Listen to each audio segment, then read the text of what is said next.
今天是提前的观众朋友走进天津卫视的大型情感节目《爱情保卫战》，来看看今天我们请到的几位情感导师是谁？他们是青年作家文吉尔老师，欢迎；北京冠岭律师事务所任占敏律师，欢迎；情感导师周小鹏老师，情感导师陆琪老师，欢迎。来了解一下这对嘉宾的基本情况，各位请看。这么多年，我一直觉得他瞧不起我。他有的时候就是太斤斤计较了。他现在总是没事找事儿，他就看不得我高兴。他身边狐朋友太多了，我根本排不上号。人家都是老了享福，我是老了遭罪。他现在岁数大了哈，越来越不安分了。有请这对夫妻，有请。赵先生60岁，来自沈阳退休；李女士56岁，来自沈阳退休。有请两位，有请。主任老师好，评委老师好。主持人好，评委老师好。好，今天来是干嘛呀？我们俩吧，结婚30多年了。呀，我在他心目当中吧，就是一直没有位置。哎呦喂，他拿我吧，就是从来不当回事儿，从骨子里就是从来没瞧得起我。退休了之后吧，就是借酒借题发挥。没事就骂我，所以我今天来找评委老师和主持人给我评评理。你本来原来不这样，就是因为你接触到狐朋狗友之后，你才变成这样的。你别老说我朋友，这不都是被你逼的吗？啊！我在他心目当中一点都没有位置。他拿他弟弟和他姐就特别为重。就前年吧，他姐家就是需要用点钱，他从来有什么事儿也不带跟我商量的。就是回家命令型的，进屋就喊媳妇儿给我求5万块钱，我姐需要用。我说那你这为啥这事儿不跟我商量呢？你上银行取钱是不是你得提前1天预约呀？是，别跟我废话，赶紧给我取去。就是这个态度。他弟弟家前年就是整房子有点活，完我这边吧腰有点疼，非得逼着我去。你跟我去给他干点活怎么的？能累死你啊？就是这样式的对我，没拿我当回事儿啊。我怎么没有拿当回事儿了？就是我们俩本来很好的啊，他回家了，等他从家里边回来之后，变了一样。这里边我也不知道是谁给你后边指使的你，回来翻脸。你吧就是小心眼儿，那是我亲哥亲姐，他能指使我去跟你离婚呢，是指使我怎么地呀？就是老是不相信我娘家这些人，说白了就是没瞧得起我娘家人，因为我家条件特别困难。完再一个呢，他老是指使我，就是让我干这干那的。你看去年过年的时候吧，他姐他弟弟他们都回来了，我就像个小保姆似的，搁厨房里忙来忙去的。等到上桌的时候呢，人家他姐夫就给他姐照顾的可好了，夹菜倒汤的。人家他弟弟呢，就是给他弟妹又是夹虾又夹肉的。我搁厨房继续干活，他都不知道，我上没上桌他也不知道。等我就是把活干完了上桌的时候2个空盘子出来了。我说那时候你咋不想着我媳妇儿没上桌呢？你给我夹口菜留着，夹个虾，我不在乎那点菜，就在乎你有没有我。姐姐回来串门的，离得很远，多长时间回来一次？你说我们俩中老大，我是长子。如果就说这个事情，如果你不干，我不干，你是让2个老人去干的吗？我们都是一家人，干点活不应该吗？我一说让他弟弟干点活，让他弟妹干活，人家一天有买卖累够呛，那怎么就是我是闲人呗？你姐是出嫁了，是姑娘了，那回来怎么的？好事说咋没有说姑娘跑外结婚了，别贪的，那什么事都有。这个我批评你一下啊！按照咱中国人的这个传统，长子嘛，长嫂嘛，这规矩讲不讲？要讲。但是我翻回头问您一句话，咱老李里面没有说不疼媳妇儿吧？这个得分怎么疼，我不能说在那场我疼，回家我多应酬就可以了。不是没有啊，在那场合里面，我夹只虾放在空盘里。给我媳妇儿这事儿不丢人吧？人家在那张罗忙叨，您夹只虾，夹2块鱼，留一盘单独的菜，这事儿不丢人吧？不丢人。您做了吗？没有做。你看，接着说。最可恨的不是还老阻止我去跟朋友聚会。那你说我在家里得不到开心，得不到快乐，我出去跟朋友在一起找乐趣，咋的不行吗？我原来吧，我就以为他就是跟我朋友有什么误解哈，然后我就带着他出去，跟朋友一起在一起吃顿饭。回家之后进屋就挑理呀，这个对他不礼貌了，那个又没敬他酒了。我要稍微反驳一点那就开嘴就开。但是你让我去，我去不去？你让我去，我跟你去。该做的事情我做了，面子给你撑足没有？但你那朋友怎么对你的？拍拍打打，拥拥抱抱，我是个男人，你让我怎么想？吃完饭了，拍拍打打，不很正常吗？但最可气当中，就说在那场两个人非常藐视的，俩人就是说了怎么几句话，就好像说的我，你说让我心里怎么想？我能不能？你没有什么见识的思想，老是吧就瞎合计，别人说他啥了。去年呢有一次哈，他出去喝酒去了，我就寻思我也出去放松放松，我就跟朋友出去溜达溜达，回来正好在院里头碰见了，我心里还合计，给我点面子，可千万别骂我呀。哎，果不然的照这话去了啊，老远就听着张牙舞爪啊，你又跟谁鬼混去了？又勾搭谁去了？哎呀，说的老难听了，那话我都说不出来呀。你说年轻的时候挺清白的，老来老去的让他给我整的，还生活作风有问题了。但是我到了我这岁数，你说我都60岁了。你怀疑啥呀？你说我就跟他出去溜达溜达，你们能干出什么好事儿？连我朋友的面子都不给，你说哪有这样事的？我到了我岁数了，我没有什么别的嗜好，我是偶尔喝点酒。但是我喝完酒之后，有可能跟你就是吐点这个真话，要不说你可别给我吐真言了，全是骂人的话，你这就骂人的话，这叫真言呐。但是你就说这个酒的事情过后说，我也觉得不太对。但是就说你自从接触社会这些朋友当中，你跟那个完全判若两人。我也不傻子，我接触啥样的朋友我不知道吗？比如说，好快我不知道啊，我用你跟我指使啊。比如说，就说你原来前你非常勤俭持家，你现在开始疯狂的购物，这都是花钱如流水。这个就说我在这个你的这个手机当中截了一个屏，就是那个什么这有吗？带来了吗？啊，带来了，你看，付款多少？买点东西，我就觉得买东西是我一种收获多少？你就这种花销，你说谁能受了？你买了那么多东西，拿着回家有很多用不上，而且你让我去跟你求，那我这凭什么跟你求？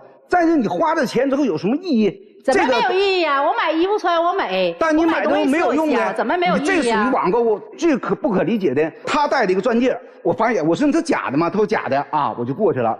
过2天高兴告诉我是真的。我说你哪来的？他说我跟你生气。第2天我买的，哎，我说这个钱我告诉你啊，我这个戒指，我就是所有戴的金银首饰，都是我跟他生气完事儿，我自己去逛街的时候，我生气一次气我就买一样，生一次气买一样。这个戒指我是前年买的，多少钱？1万多块钱。我这个镯子我是去年买的，多少钱？我戴这项链全1万多块钱。他也有生气，我就出去购物。你不单是这种购物，你现在买保健品，你这个最可气，我不想不理解。你拿着保健品给我2岁大孙吃。说了1次，他不听，连夜吃。后来我就跟他急了，我说你这个不能给孩子吃。那我这保健品买完了之后，人家说的是补气补血的，你成天让我生气，我气的这疼那疼的，那我补点啊。不，人家说干嘛给孙子吃？那我孙子，我觉得他那个吃也挺好的。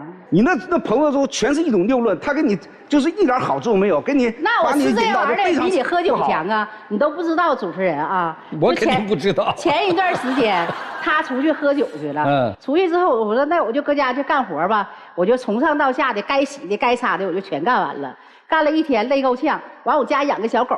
我就把小狗也遛完了，我合计这累够呛，那我出去放松放松吧。我就跟朋友出去，搁院里头哈，我还穿着遛狗服呢，我就搁院里头来回跟人走圈，一边唠嗑一边走。等到我遛完了之后，我回来走到咱家楼梯口，我就听着楼上叮当的砸呀。我进楼梯口的时候，我还合计，我说这楼上小两口谁家又干起来了？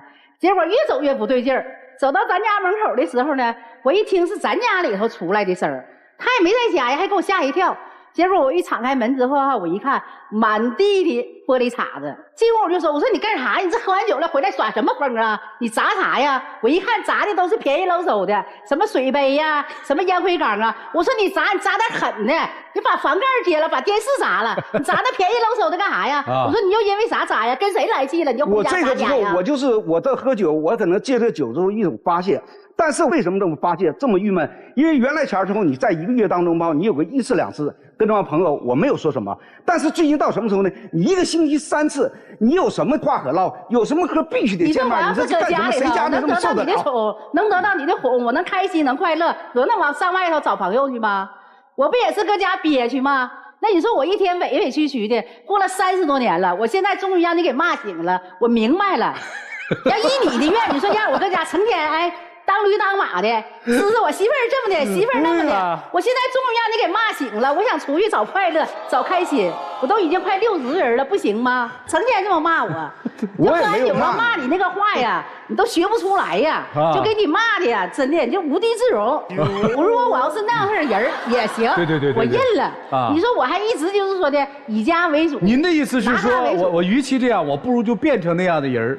那我还不敢变，我有个姑娘，在她面前我还得树立我的形象，树立一个妈妈的形象。大哥这就更没办法了。我还有一个大孙儿，我更得树立我的形象。但是你现在我就是探讨的问题，就是说你这个接触你现在外头狐朋狗友，你说就是这个哪个高人给你出的点呢？你说就是说他不会开车，我也不会开车，我们俩都没有票。我告诉你一说这事儿吧哈，我看前2天哈，我刚跟他生完气，我现在吧一听着出去喝酒啊，我这心呐都嘚瑟。前一段时间中午，媳妇儿晚上有饭局啊，你说我刚开始吧还挺高兴，哎呀妈的可走了，我自己搁家哈放松了。但我一合计，你走了，你说早晨走了，这晚上还得回来呀，我这心脏就嘚瑟呀。我一合计得了，我只给自己找一个逃路吧，给他威。我说的那个晚上我去看看大孙儿，想大孙儿了，我赶紧逃吧，我就上姑娘家了。上姑娘家了，结果我还不放心呢。我到了晚上9点多，我说姑娘啊，你给你爸打个电话，看他回家没，别让他喝多了搁外头磕了碰了哈。再一个，我家养个小狗，我得遛啊，你别整个12点11点回来，小狗不憋着了吗？完我说的，你给你爸打电话，我说你爸呀，最近呢喝完酒老骂我。完我姑娘还不相信呢。我姑娘说的，妈呀，你有时候你的性格吧，我爸一天出去喝酒，这喝就喝点呗，他回来喝多了啥的，你给他整点水，别老磨叽。我说姑娘你都不知道，我说你给你爸打个电话，然后你再说。结果我姑娘给他打个电话，电话我拨过去了，那边我就听着啊一顿骂。骂谁呀？骂我姑娘。完事呢，我姑娘说，哎呀妈呀，我这会儿知道了。这会儿你知道这么多年的委屈了吗？你说我爸你现在是这个问题，也没看电话号码就开始骂。你的就说你现在不相信我，看着我，你本身刚才视频跟我完事了，我本身喝点酒，你就说让我朋友看到电话我进来，你让我朋友怎么想？那你出去喝酒，你说主持人他出去喝酒了，我作为媳妇儿的打个电话，我问问他几点回来，在哪呢？让他少喝点儿。我不对吗？这个事情咱不说呗，就是刚才我刚才说半道，别对您没利的事儿您都不说行吗？你给我拉一顿，主持人。那边我刚说我也没有票，他没有票，也不知道哪高人给他指点，他买台车，我说你也没有票，你也不会开，那我看哪个高人给你指的？你这是这个车不太贵，但它也是个车呀。你说你买的放着干什么？你这不找钱烧的吗？那谁让你前一天晚上也有生气呢？那我逛街逛完了之后，我一看我该有的我都有了，那我就别买了。我一看那小车挺好的，我会开不会开的，我先整回家呗。您这个生气的时候消费其实也很理性，是吧？不随便买，买所需的。我这手啊脖子都戴满了，我就买车，是吧？有时候也不太理性，买完回家也后悔。那你就像如果说是这种生活。我们家我就跟他说，我说我们不是开矿的，你这么一整之后，你就出去这么消费，一整这么消费，这是不。那现在这车呢？车搁那摆着，搁家放着呢。赶紧考本啊！那考本然后都已经买回来了，考本我就不用管了。我现在主任跟你说的事情呢，就说你现在这种样的生活跟我这么对立，你说任何也不跟我商量，你想怎么的？你说你以前的事不也没跟我商量吗？你要是以前你该干啥，你跟我商量，我能做出这么大的决定吗？要是30年之前我肯定不敢。你别说那是那你要这么整，几万块钱了，几千块钱、几百块钱，我都得回家问问去。哎，老公，以前我老公回家我买个裤子。我来问问，这别说大哥，我也怀疑啊，就谁给你这么大的底气？30多年的气受完了，你现在跟我这么反？他太气我了。您退休之前做什么工作的？方便吗？技术工作的啊，技术，就单位里面很厉害，算是吧，算是。那说话也是说一不二的，对吧？在某些工作上。人退休了，怎么着？看不上人家了？不是说看不上他了，问题他退休了，他长脾气了，喝完酒了之后。您这退下来多久啊？半年。半年我都受不了了，你说还有还有20、30年呢？你说问题呀？就那您退休多久啊？我都退休5、6年了。您这5、6年过得可好？是好是坏吧？那现在他不也有生气的时候，我就觉得可幸福可好了。现在怎么个意思？就不跟他在一起就好呗？也不是。那您怎么个意思呀？我就是想让你们评委老师和主持人，就是怎么说呢？就是我还就是您这报复性的，这叫报复性对抗，让我们评理是对还是不对，是吧？对。那您承认您这是带有一定报复色彩的对抗，是吧？就是你越不愿意让我这么做，我越去这么做，是这意思吗？是，也不是。那到底是什么？解气了？我就觉得我自己，每当他惹我生气的时候，我出去，每当我就是买一个我喜欢的东西，我就觉得心里就开心了。啊，他现在对你买东西这事儿，我觉得倒还好。他现在对你跟那帮朋友在一起这个做法，他特别特别的在乎。那你说人也不可能没有朋友啊，你交朋友我都不阻拦，那为什么我交朋友你老去阻拦呢？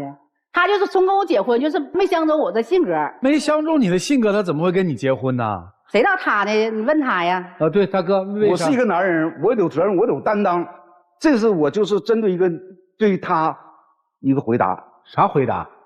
担当、责任。男人，哎呀，是责任。人家嫁给你30年，你连个我因为爱他娶他都不敢说，来一个担当责任，你这太招恨了吧？这一个我这岁数30多年从来没说过，不太好说。您这什么岁数啊？不就是60岁吗？主持人说对，也是。他跟外我说对，您自己说，您为什么娶人家啊？当时喜欢。那现在呢？现在他成天这么整，跟我这么拧着干，你说你让我能说什么？问一句啊，学驾照了吗？没有。两个人把驾照学了，开车出去玩去，车买的挺好的，听起来特别乐啊。但这背后其实你能看到夫妻之间的感情，平常就属于那种憋着心里不说呗。对，戒点酒就那个呗。对，本来我不怎么喝酒，我量也不大，就这几年当中，就与他那些朋友还有他的亲属接触。你看他一整就是我的朋友，我的朋友跟你有什么关系啊？你说成天我的朋友。你得想为什么是你的朋友？我就是这么想的。为什么是你的亲属？他从骨子里头吧，没瞧得起我，也没瞧得起咱家娘家人，更瞧不起我朋友了。人家刚才最抱怨的一句话是一个礼拜得3、4次，那跟这些人聚会的时间多了，跟我在一起的时间不就少了吗？那我不是说了吗？如果我要在家能得到宠，能得到就是开心，我还能出去找朋友聊天吗？听懂？你打都打不走我，对不？那不是我搁家得不到爱吗？那我直接说，我直接问啊，那你爱他吗？以前爱。什么时候不爱了？现在也多多少少爱点吧。这爱就是爱嘛，这较什么劲啊？老师们给分析分析，来，一起进入丘比特问卷。说实话，阿姨内心是极其自卑的。她其实无非现在想找你要个什么东西呢？她要自信。她就想证明她这几十年你不说爱我，你看现在你退休了，我是不是也这么优秀？她较那个劲儿，她也较在这儿。她觉得你没有在她自卑的时候告诉她，你不用自卑，其实我就是喜欢你，我就是要跟你在一起，我就是要跟你结婚，我要跟你生儿育女。她之前在踏入婚姻的时候和这么多年你没有给了他这段话，就是你在高位的时候你没有让他觉得舒服，他要的是一个体面，他觉得他前半生已经过得让他觉得自己是不舒服的，所以他就想退休了。现在他觉得你们俩终于平等了，那现在我是不是可以找你要一个体面，我是不是可以向你证明一下我的魅力。他其实想做这个事情，但这个阿姨吧，她就有的时候她有点容易上头，您真的是有点冲动消费了，咱有一说一啊，就别这么霍霍。然后我想跟叔叔您说的是，其实您要从现在开始去改掉您的一些问题，就是其实要从现在开始学会表达了，就是您要肯定他的付出，哪怕跟他说，老婆过去你辛苦了，以后我们一起来规划，我们合理规划我们的晚年生活。你根本就没有一个让他说话的方式，他就像个小孩儿，我就是要引起你的注意，你不理我是吧？我就搞破坏。还有至于您说的什么他的那些什么所谓的狐朋狗友，这个是您下的定义啊。你们俩之间的问题无非就是那点志气，所以已经风风雨雨走了这么多年，可以花钱，但是咱有基数的花钱，可以胡闹，但咱别伤感情。实在不行的话，你们家回去就现在买个黑板，你就留言，你想跟对方说什么话，你要说不出来你就写，对吧？其实所有一切怀旧的这种方式都是可以找回你们俩当初的情感的。两位嘉宾你们好。你好，老师。其实在我办理的大量的婚姻案件中，因为这种情况很多啊。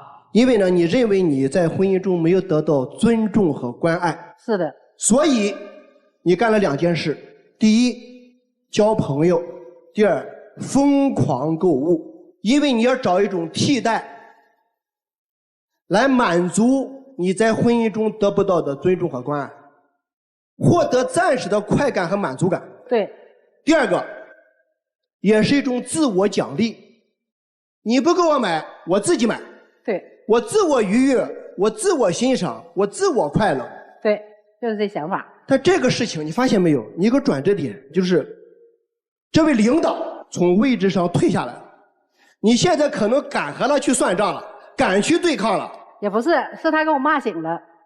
骂了你30年，你为什么现在醒？我就是怎么说呢？他现在吧，就是比以前就是骂的厉害了。以前吧，我能接受，但是现在吧，他一骂吧，就是关系到我生活作风的问题了，把我这一身的就是那个名义都给整臭了。就再好朋友，搁人家面前也不给我留面子。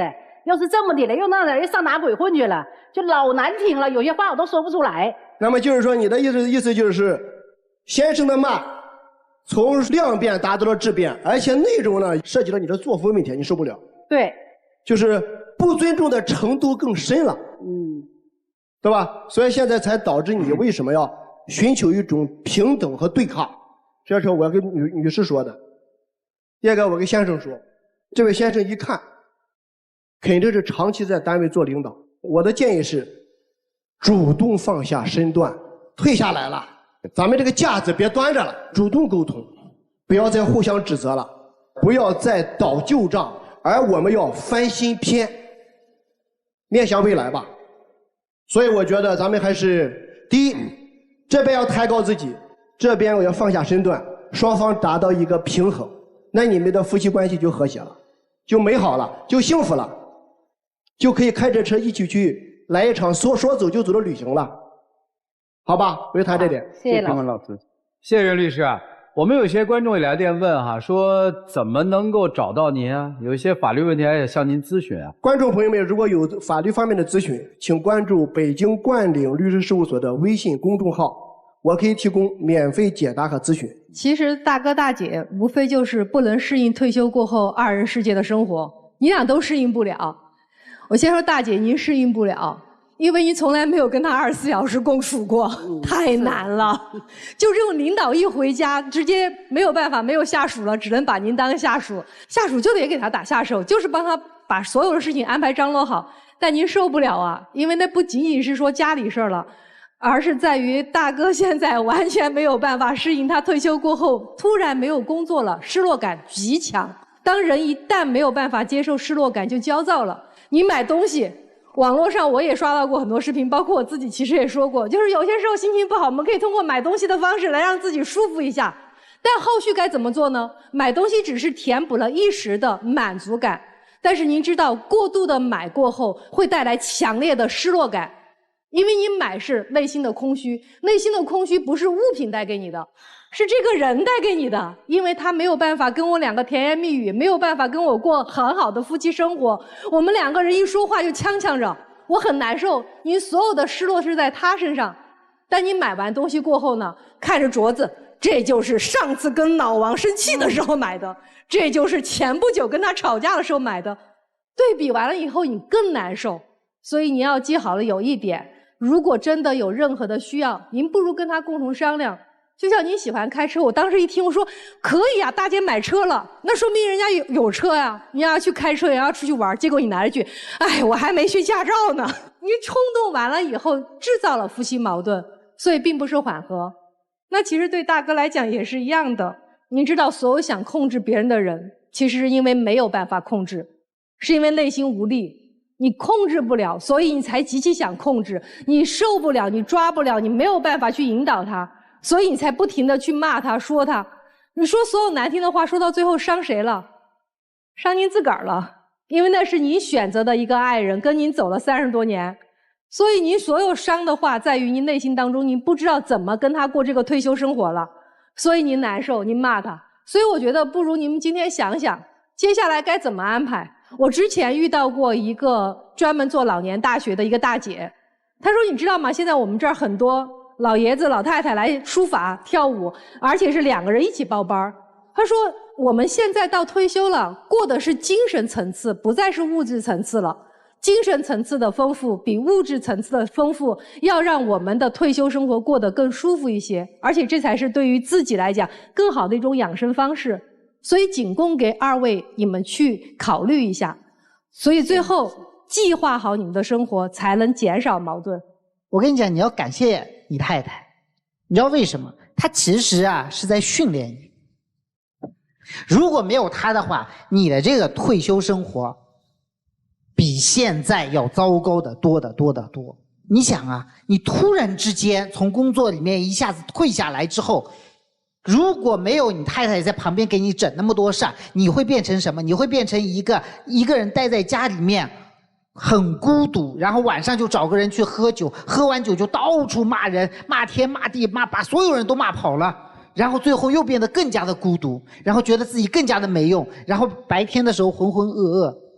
但现在不一样，现在你太太天天在给你整各种各样的事儿，整到最后连车都给你整一辆来，用一个你不会的东西逼迫着你，倒逼着你去学习。你这个高啊，你这真可以。我相信你在买车的时候你是想过的，不是没想过。你就是拿这个东西来倒逼你们2个人去学习。我相信你曾经是一个非常非常有贡献的人，但是人的角色在改变的过程当中，我们始终会处于一种没有办法着陆的感觉，就你脚着不了地了。比如说我爸退休的那几年，他非常的痛苦，就天天在那边种树，然后种的那些树又种不活。然后后来我怎么办？后来我就给他买 Pad， 然后我就教他怎么去点开一个一个电影电视剧，他就爱看那些抗战片，他就每天看。后来过了2年之后，他说抗战片看完了，我又给他买了一手机，然后给他打开那个今日头条，他爱看新闻嘛，我说你每天就刷各种新闻。他花了大概有5年左右的时间，整个人心态才调整过来。我就是在训练他，所以你的孩子如果没有训练你，你的太太在训练你，我觉得这是个好事情。第2方面，每个礼拜给太太买一束花，每个礼拜给她发一个红包，不用大，小红包就行，不管多少钱。每个月带她去吃一次烛光晚餐，就3件事。这3件事你做好了，我跟你讲，你不需要说我爱你，她马上能感觉到，哎，我老公对我心里面还是有我的，还是对我之间还是有感情的。说不出是正常的，可能你的原生家庭就是这个样子的，它就是压抑的，但是我们从行动上是可以去做的。最后我要说，他喜欢买东西和你喜欢喝酒是一回事。很简单，你克制买东西，你就克制喝酒。你跟他说好，你那有100多个没有付款的，我只允许你买10个，行，你7天里面就只能喝1天酒。能做到你们就谈，做不到那就互相不要管。每个人都有自己心情放松和宣泄的办法和渠道，对不对？好吧，就这样。谢谢老师。谢谢老师。谢谢陆琪老师，大家去加一下陆琪老师的微信公众号啊，反正还有课什么的，送课什么的都可以看一看。就是特别希望你们能够开心的把后面30年走完，就开开心心的、健健康康的就最好。接下来我们一起进入真情又什么样？其实老公，你用不着那么小心眼儿。如果你要在家里头哄我开心，别老回来喝酒骂我，我不会往外跑的，甚至就是说少跑点儿。你就是吧，老说我没有自信，其实你比我还没有自信。其实我一直心中挺爱你的。听那个主持人，还有各位专家老师给我们点评，每个人的观点，我们都应该吸取和总结。就是对于我来说，你每天就说在一起生活嘛，人之后都有缺陷，但你每天之后就说你把大块的时间留给到外面你那些朋友，你把我自己放到自己家里边，你说你觉得我能得劲儿吗？那你让我搁家开心了，我就不跑了吧？那就争取吧。嗯。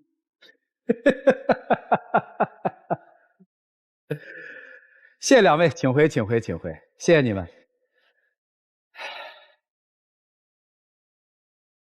电视机前的观众朋友，我们栏目的唯一官方报名热线是0223606301，情感困惑的观众可以来电报名，不收取任何的费用，小心被骗。来，文老师能出吗？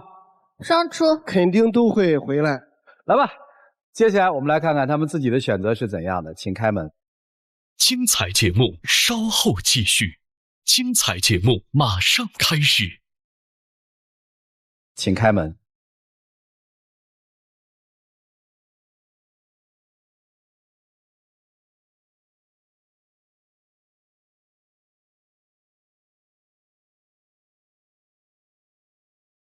哎呀呀呀，辣眼睛！来来，一起见证，一起见证。哎呀，你算这。好嘞，我知道了，我知道了。你往后你对我好一点，我绝对不能上外头去。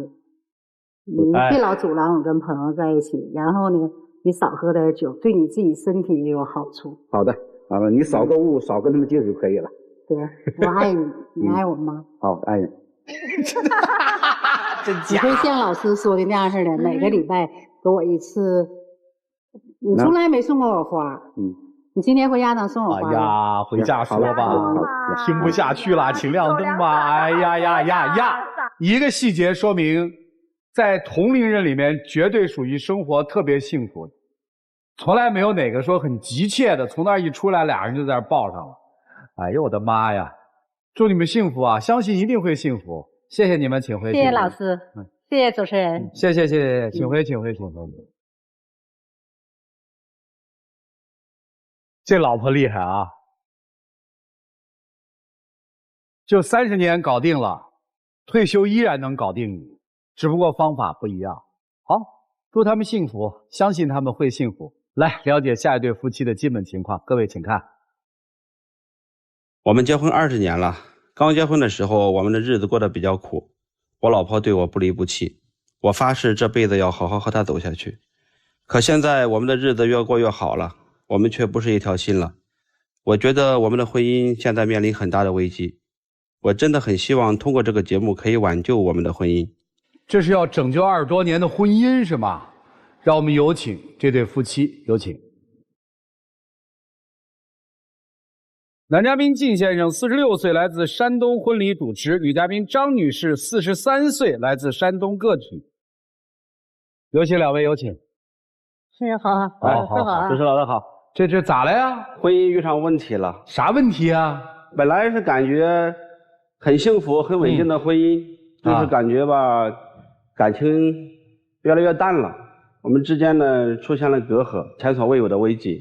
就是说说危机呗。我们两个人是03年的时候认识的。那个时候呢，我开了一个服装店，他偶然路过的时候呢，到店里来玩，我们两人这样认识的。说一见钟情有点过吧，反正是第一印象特别好。我感觉呢，他对我印象应该也不错，要不然就不会在后边的时间有事没事的来店里找我玩。了解了一段时间之后吧，我们感觉反正有点彼此吸引嘛，我就主动给他表达了爱意。然后我们两人的爱情呢，也得到了双方父母的认可与祝福。在04年的时候，我们举行了婚礼。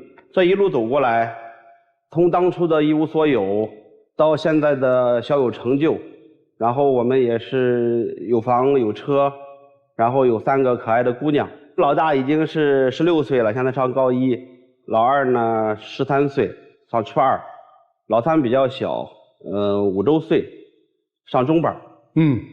我觉得生活虽然忙碌辛苦，但是很幸福，人生赢家，很知足的。但是呢，我感觉他变了。我比较主张就是说，在我们擅长的领域去努力去深耕，而他呢，有些好高骛远，眼高手低。不是，你先别扣帽子，您说他干什么了？那个时候吧，您告诉我们事实。他用到他的以前的一个老同事，说有一个好的生意，要来他投资，说可以轻松实现躺赚。什么叫躺赚呢？他是3万6一个股，他说你投上之后，每个月就会返3000，一年就3万6就回本了，而且可以一直每年领下去，投得多就赚得多。你想想，天底下有这么好的事吗？没有。投没投？投了3万6，开始挺高兴，头2个月返了3000，返了2个月6000，然后后来人家资金链断裂。那我也不想，那如果挣了呢？那如果挣上100万，你就不这样说了。您说那如果没有，而且呢，他被人都忽悠了，钱都打水漂了，他还是跟人家走那么近啊！每天呢还抱着手机跟人家聊天啊，聊一些暧昧的话题。而且明显的，我就感觉到那一段时间他的心思都不在家里。为什么呢？有时候包括家里的碗就摞在那里，有时候衣服就堆在那里，他都没有时间去打理。跟谁暧昧聊天？就是带着他一起投资做这个生意的男同事。那我不是想聊聊看看还有就是回转的余地吗？有一次呢，我本来是想拿他手机想看一下，结果我发现他手机密码给换了。密码换了不是因为孩子吗？有一次我那个小的孩子自己点了，然后几千块钱的东西我们都不知道，都记在家里了。但是你不是不知道呀，我不就是因为那个改密码的吗？好几年之前的事吗？哪有好几年之前呀？不就是去年吗？啊，然后你跟这个男同事聊上之后，你突然改密码了。密码我不是也告诉你了吗？我能不多想吗？啊，在我再三的追问下，他不得已把密码给了我。然后我打开之后，发现他让人聊天记录没了。你没有干见不得的事，你没有心虚的事，你把记录删了干什么呀？那手机内存不够，那清聊天记录不是很正常的吗？啊，你那个手机256个 G， 只用了50-60个 G， 就需要单独删你这个男同事的微信来清空电脑。那我怎么是单独删的？我只是觉得和他聊的多一点没用的，我选了多少删的，我怎么就是单独删他了？其实别的你不知道。有一个问题啊，那男同事跟你聊天记录不应该属于证据吗？对呀。那刚开始的时候聊天有的是，那这删的记录你就。你聊天的内容明显的超出了普通朋友的界限嘛？你聊的内容有些过于暧昧吧？然后他手机的聊天记录删除了。他以为我就什么都不知道，后来我用电脑登录了他的微信，电脑里的微信记录是有的。然后我一看，他已经聊了很长时间了，我们之间有什么矛盾，有什么事儿，他都跟人家诉说。然后人家是在劝他的同时，然后挑拨我们之间的感情，而且他们两个人之间还经常说一些暧昧的话。我选取了几个，交给了我们的编导，我们可以看一下。不是，我们这个能看吗？律师，我建议还是看一下，为什么呢？哦，可以看。刚才那个陆老师说的很对，聊天是一种证据，但是关键看它的内容。对呀，我们可以让这几位老师看一下，你聊的内容聊的是啥？你看这个，啊，干什么去了？回家洗澡啊，他回家了，我去给你搓背吧。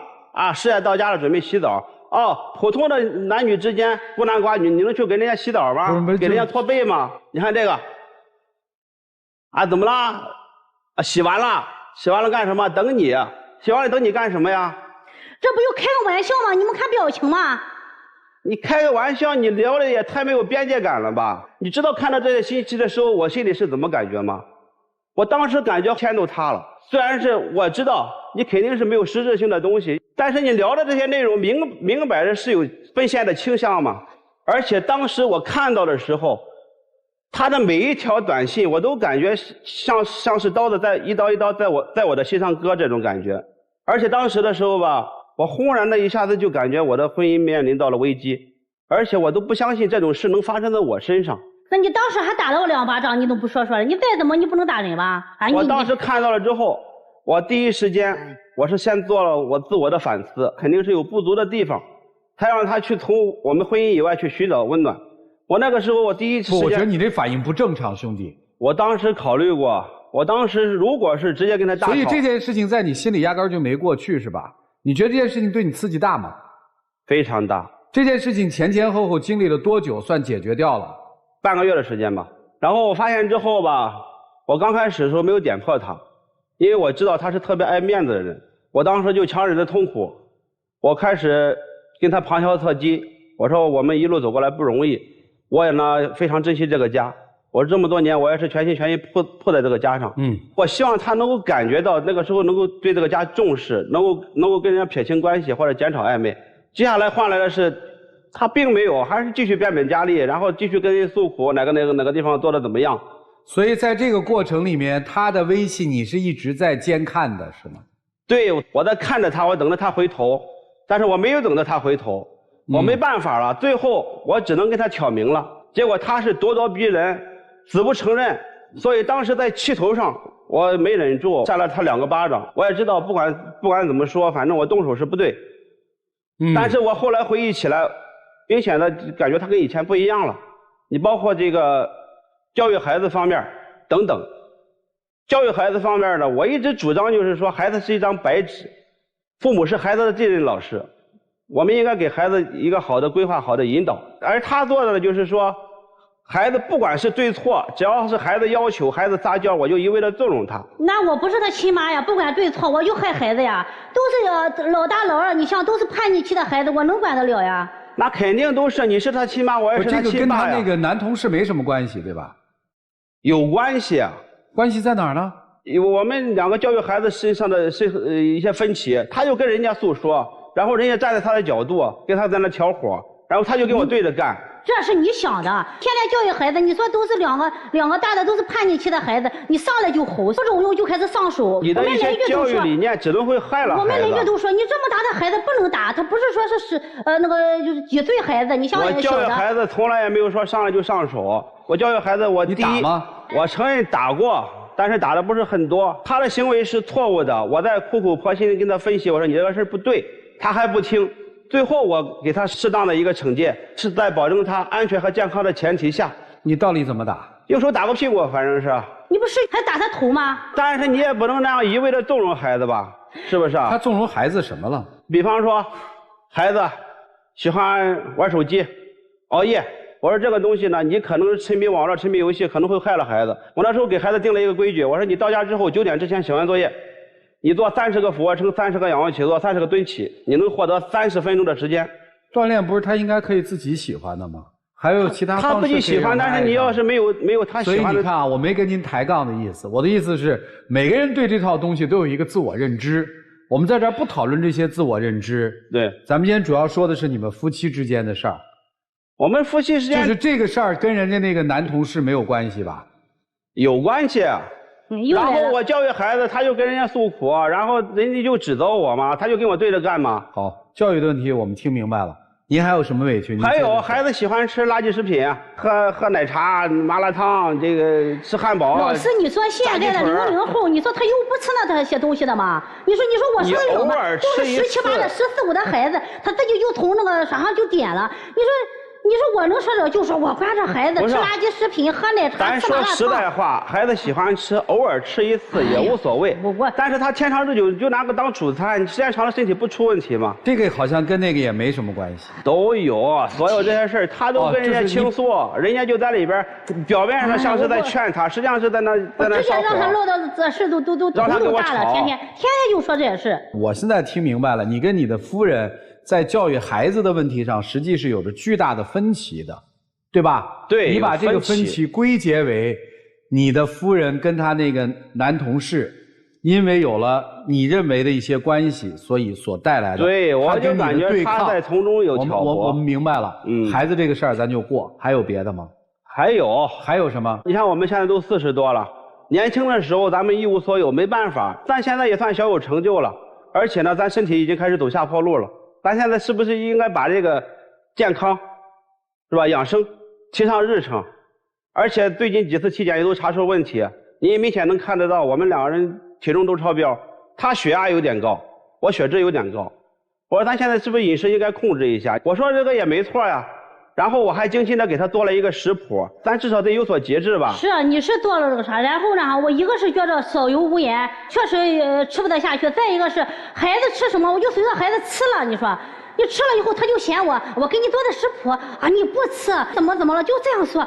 不是，咱都不是3岁孩子了，而且现在身体已经开始出问题了，这不应该控制一下，是不是？你不能只依赖自己的口味啊。金先生，你发现没有？今天你在这个台上讲了全天下的道理，你都是正确的。反正我觉得我是正确的，我的出发点是为了这个家好。你身边的人觉得你索然无味。我现在关注的是，你妻子跟他那个前男同事关系现在断了没有？现在断了。刚才你有说到说，我一直实际是在看着他的微信的，是吧？没错吧？开始的时候是吧？是没错吧？对。其实以我对人性的了解，大概是这样：如果我选择的话，我一定选择是有实锤的。对。那我们从吃瓜群众的角度看，你选择的一定是最劲爆的，对吧？对。那么今天选择的是最劲爆的还是最劲爆的？所以在这儿我们就看到了只有一条那个说我现在回去洗澡，他说那我去帮你搓澡。这是你在半个多月的聊天抽出来的，能够非常清晰的让人感觉他跟那个男人是有暧昧的一段，或者叫几段，是还是不是？至少我认为他有那个倾向。是。好，更让你气愤的并不在于你妻子跟他之间的这个，更让你气愤的和你花大量的时间去描述的是你的妻子跟他那位同学探讨生活方向上与你不同的观点，对吧？对，我就感觉我们的矛盾就是被那个人给挑唆的。好吧，那接着说，还有什么事儿？还有什么事儿？我就是感觉我为这个家付出再多，他都看不到。你还做了视频吗？我知道。你让老师看看你做的视频。什么视频？今年的5月20号是我们领证20周年，然后我还精心做了一个视频。520世界表白日。世界上最浪漫的3个字，不是我爱你，而是在一起。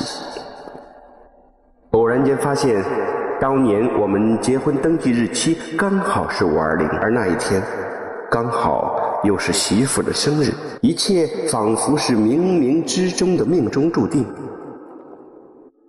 如果说爱情是花前月下卿卿我我的浪漫，那么婚姻则是锅碗瓢盆柴米油盐的琐碎与温暖。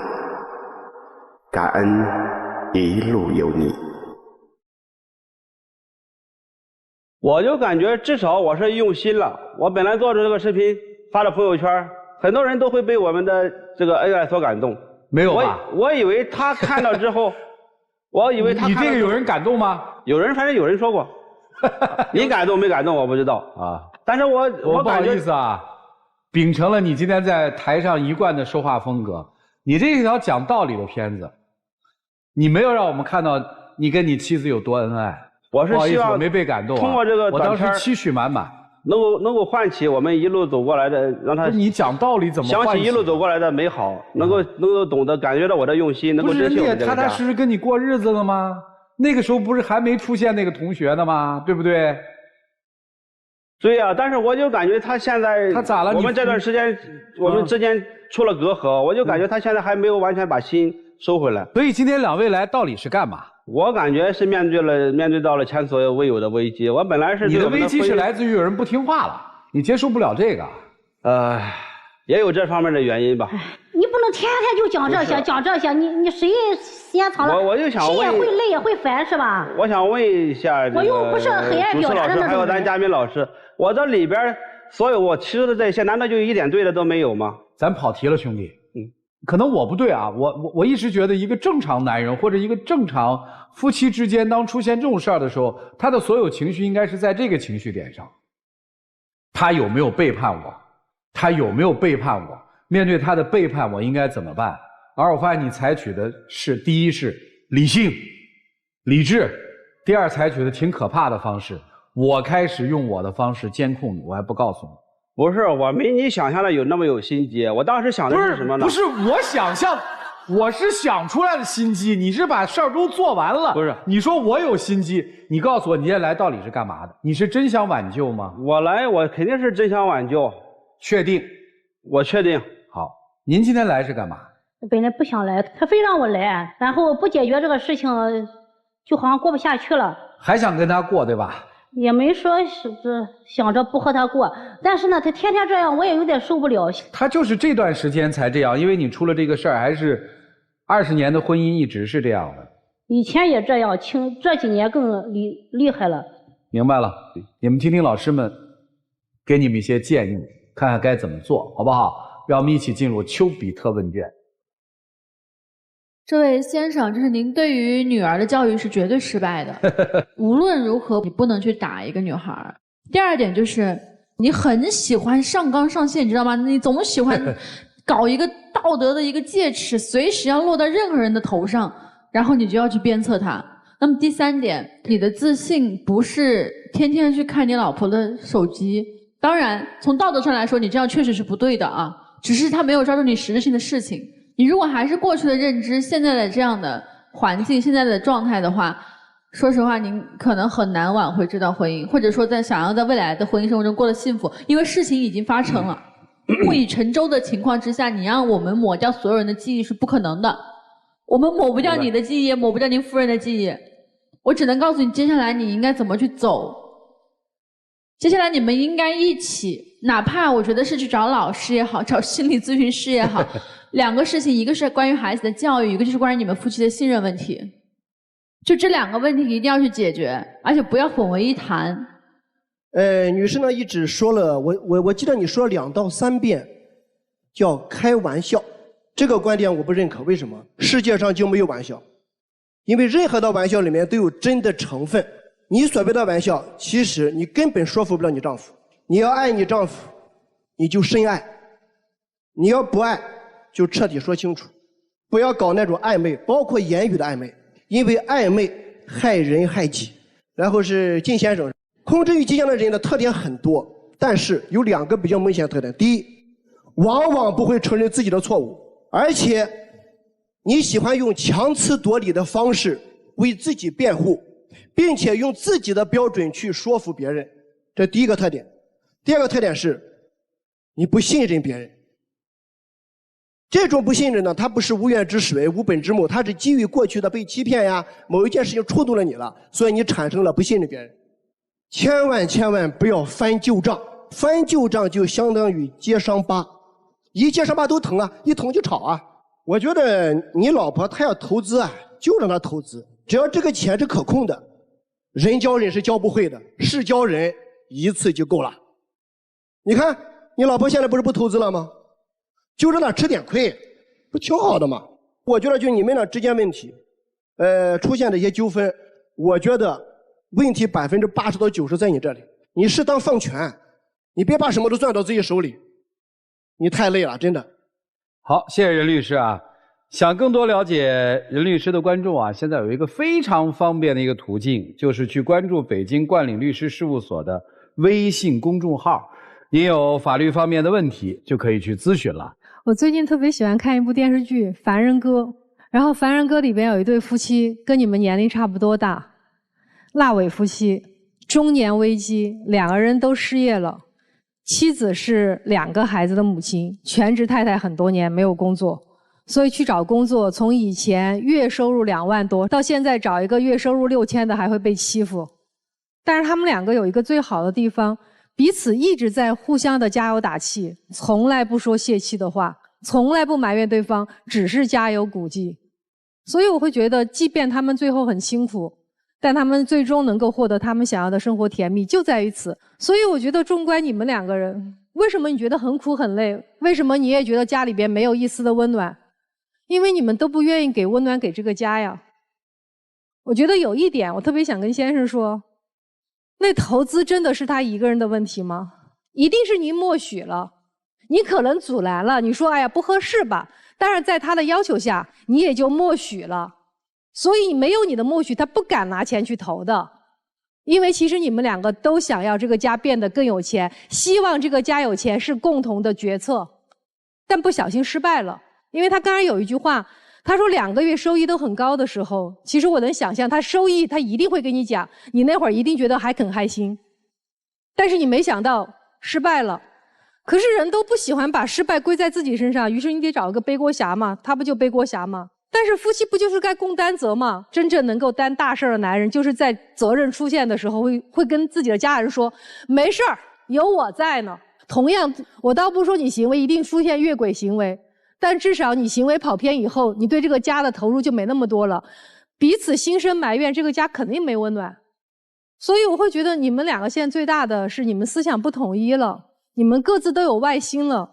我所说的外心不是说外面有人，而是你们不愿意把心思真的放在家里，真的不想让这个家里边每个人舒服，所以你们才会很累，越累越想跑，越想跑越觉得这个家没温暖，越觉得没温暖的时候，所有的气儿只能往最弱的人身上撒，谁呢？孩子。所以你就打孩子吗？可是打来打去，最后你会发现家可能打散了，你会觉得自己辛苦了这么多年，啥也得不到。所以就最后送你们一句话吧，每天晚上好好的说一点彼此关心和取暖的话。整个事情里面，我觉得最可怕的是什么？最可怕的是先生看到妻子跟别人暧昧之后，他的内心是窃喜的。你不是愤怒的，为什么？愤怒无法遏制，愤怒当场就要爆炸。你没有，你对于自我有强大的控制力。我相信你看到那2句话之后，你还观察你妻子，甚至是有可能你还跟踪了她，你还想看看她到底去了没去。然后你对她又有家暴的行为，然后你不断的拿这个事情不断的去指责她、贬低她，你的内心不健康。你一边在那边滔滔不绝的摆事实、举例子，说我有多爱他，讲道理说我有多爱他，上台来就开始追忆历史啊，说了那一堆东西，其实都什么？是一条一条的铁框嘛，你要把这个女人给框住嘛。你为什么要把女人框住？你今天为什么来这？你觉得问题出在什么地方？很简单，这是一个被你规训好的家庭主妇啊，今天她心里面开始产生别样的春天。你在生活里面不断的尝试着去掌控，尝试着去改变，尝试着去训练别人。你希望把身边的人也训练成机器，你希望，说不定你希望把孩子也训练成机器，所以大家对于你的教育方法有很大的意见。你和你妻子之间，我相信以前是有很深很深的感情的，但是站在这个舞台上，你看你说的每一句话，我这么说吧，都是对的，但都不想听。为什么？你已经失去了生动表达生活的能力。你没发现自己特别的无趣吗？你要过，那对不起，请你切切实实的为你的家暴行为道歉。就算你今天你妻子真的做了什么事情，你也不可以家暴一样的。你所有的整个行为在我看来是非常非常危险的，所以我可能意见有所不同。我其实建议你离婚，因为我觉得在这个生活里面真的是处于一个相当的危险之中，而且你现在被人抓住了把柄，这个把柄能用一辈子，真没必要。年纪还不大，人生路还很长。至于你，我建议你再好好的思考一下吧，真正的控制自己，而不是让自己显得很理性。显得很理性，内心其实藏着一只野兽。就这样。谢谢陆琪老师，给你个建议啊，关注一下陆琪老师的微信公众号，听听课。我希望你能够真诚地面对自己的内心。对于前一段家里面的这场风波，你在心理上能不能过得去？过去的标准是我不再提他了，且我不再记恨他，能不能过？我能做到。你确定吗？我确定。确定能过吗？对。这事儿就没有了哈。对。他说他翻篇了，这么多年过下来，你对他是什么样的感情？他也为了这个家吧，也很辛苦，也不容易。但是就是有时候他的脾气和他的思想，现在我们不太在一个点上。其他的其实也没有什么了。我把它直接翻译过来，大概这样还可以。凑合过日子，这个男人不错，还可以。但是如果想让我们幸福的话，大概这个男人需要改了。改什么我不知道，但是我现在我跟他吃不到一起，我跟他聊不到一起。你放松一点好吧？是。就是你们婚姻的事儿，我觉得没啥说，我就特别希望你放松一点，太崩了。你要真的就说我不想过了，你今天就非常坦诚地告诉他说我就不想过了。要想过这日子，觉得只要调整我们就还能往前走，就告诉他好吗？哎呀，接下来一起进入真情60秒。我想对你说的是，首先我要感谢你在茫茫人海之中选择了我，在我一无所有的时候陪我一起同甘共苦，一路走过来。我也知道我肯定不是这世界上最帅最富有的男人，但是我一定是最适合你最爱你的那个人。我会尽我最大的努力完成你对幸福的憧憬与渴望，珍惜你要超过珍惜我自己。我也知道我身上有很多很多的缺点和毛病，我愿意去努力的去改变。我也希望你也会有所改变。我们一起相互理解、相互包容、相互鼓励，创造美好的生活。哎，谢谢两位，请回，请回。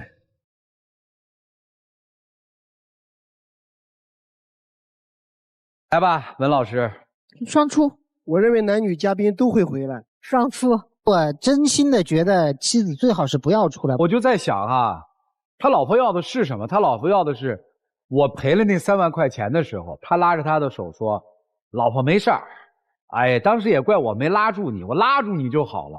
他老婆可能要的是这个，但是他给到的都是那个。我希望的是喝一碗面汤，您给我上了一碗大鲍鱼，我确实臣妾吃不下呀，有这感觉是吧？来看看他们自己的选择，请开门。精彩节目稍后继续，精彩节目马上开始，请开门。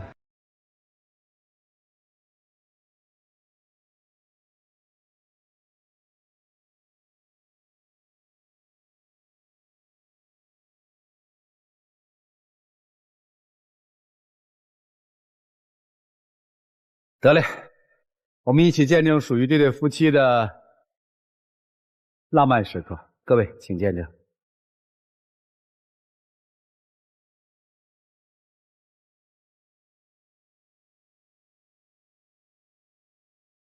现在是你，最终还是你。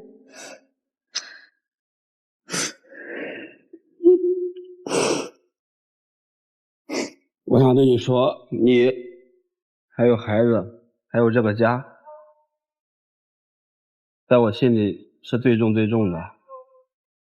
我也知道，很多时候我的动机是好的，我的出发点是好的，但是我的方法是不对的。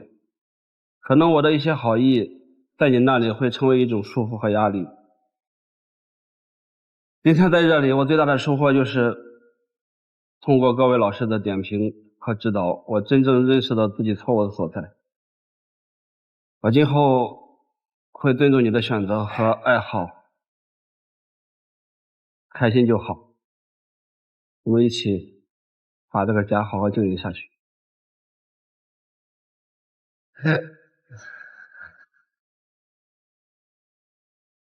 来，请亮灯啊！哎，行吧，回吧，加油吧！你放松一点，你太紧张了。你看你老婆，人家那个说的真是，最初是你，现在是你，最终是你，多精炼呀！你这啰里吧嗦一大堆，你放松一点，放松一点。你给别人自由，不就给自己的自由吗？你太紧了，兄弟，请回，请回，请回，谢谢你，老师。